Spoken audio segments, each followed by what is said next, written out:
I mean, at one point I was thinking, are you the inspector or did they send an imposter out here? Because I'm just questioning everything right now as to, what he's telling me. Yeah.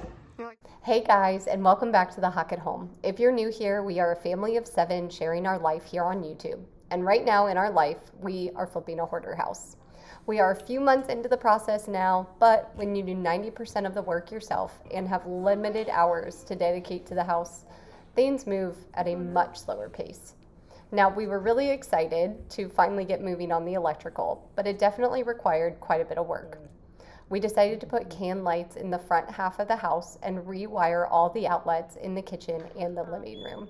And this meant exploring the attic, of course, so that we could run the wires. And I was grateful that Jason took one for the team here and was the one crawling around in the attic.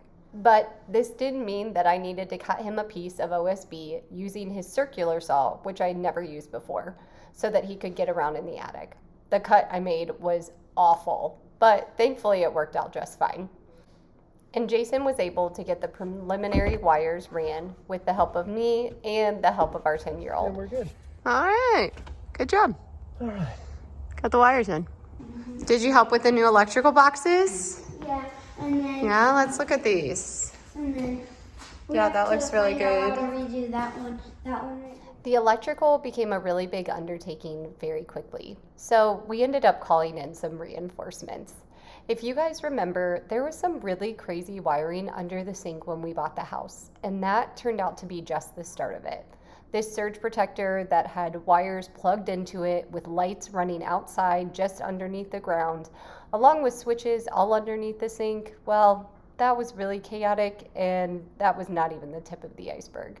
We found so many crazy things, but thankfully our oldest son and my husband's brother and our nephews were a huge help with the electrical. Except for that time that our nephew almost fell through the ceiling. He was fine, and the ceiling wasn't too badly damaged, but we definitely were not expecting that one. So let's do. Whoa, careful. Yep, that's his foot almost going through our ceiling. Thankfully, he did not step all the way down. Okay. I'll screw it back up here. You're good. You can come back out though, but yeah, just be very careful on that part. Thankfully, he was fine and only slightly terrified when he came back down. They were such a huge help with all of the electric work, but before we knew it, it was time for them to head home. Even with all their help, there was still so much to do, and now it was time for us to run the can lights. We spent a couple days laying out all the lights first with some construction paper circles on the ceiling. And we were pretty dead set on having 20 can lights in this space. We thought it would be great to have 8 can lights in the dining room and then 6 in the kitchen and 6 in the living room. We laid out all the circles, we thought it looked really good, and we were ready to keep moving on it. So then that's when Jason and I started feeding some more of the wires so that way we could easily get started with it. He climbed into the attic like the champ that he is, and then I stayed down here and ran the wires up to him through the walls. And then the fun part came. It was time to drill the holes in the ceiling. We were really meticulous about this because we wanted it to look great, but one thing we forgot was to buy a bowl tool that is supposed to catch all of the debris that falls when drilling into the ceiling.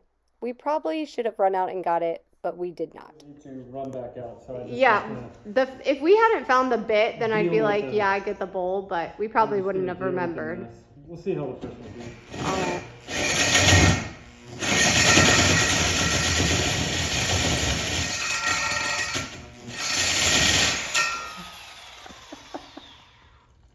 Good. You did it.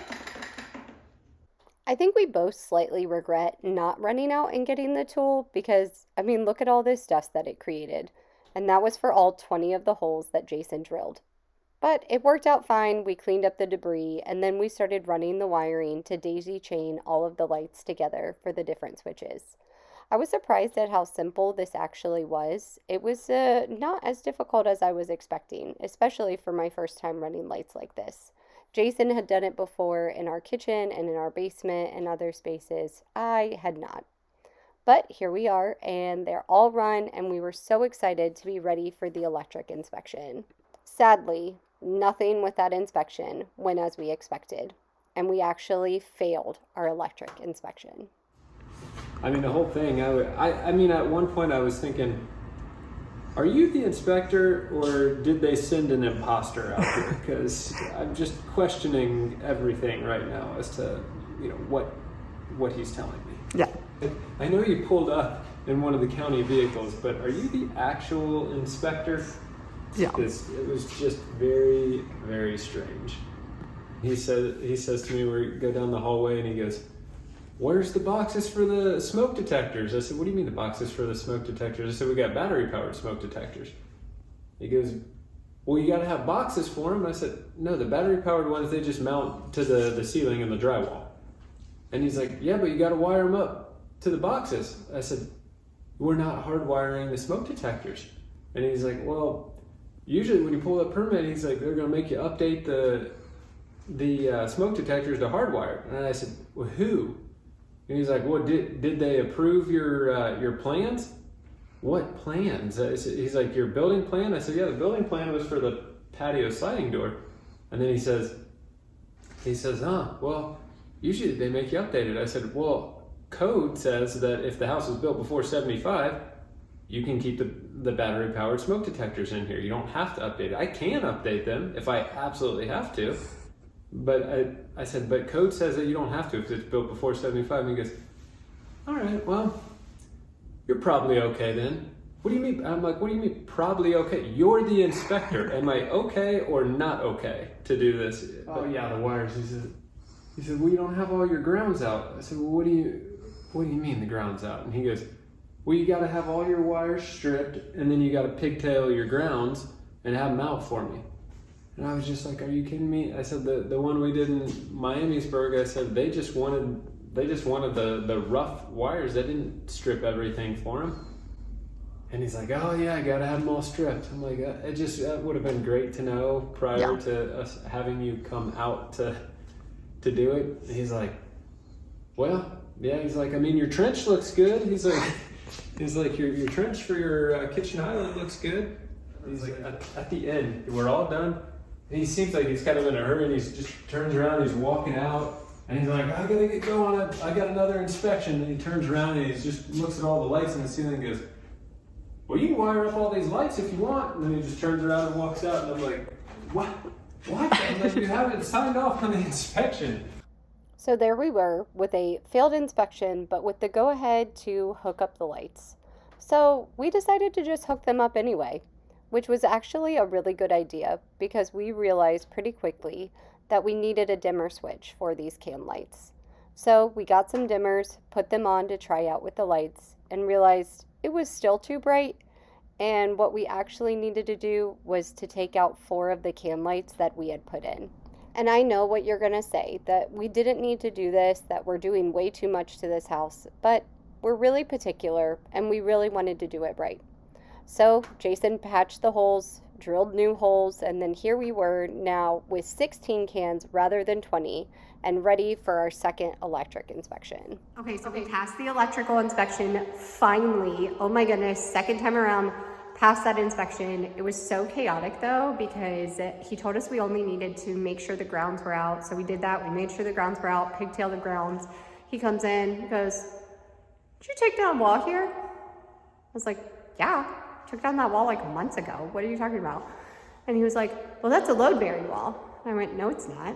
It's not a load-bearing wall. Checked with a structural engineer, fully good, fake trusses, no problems."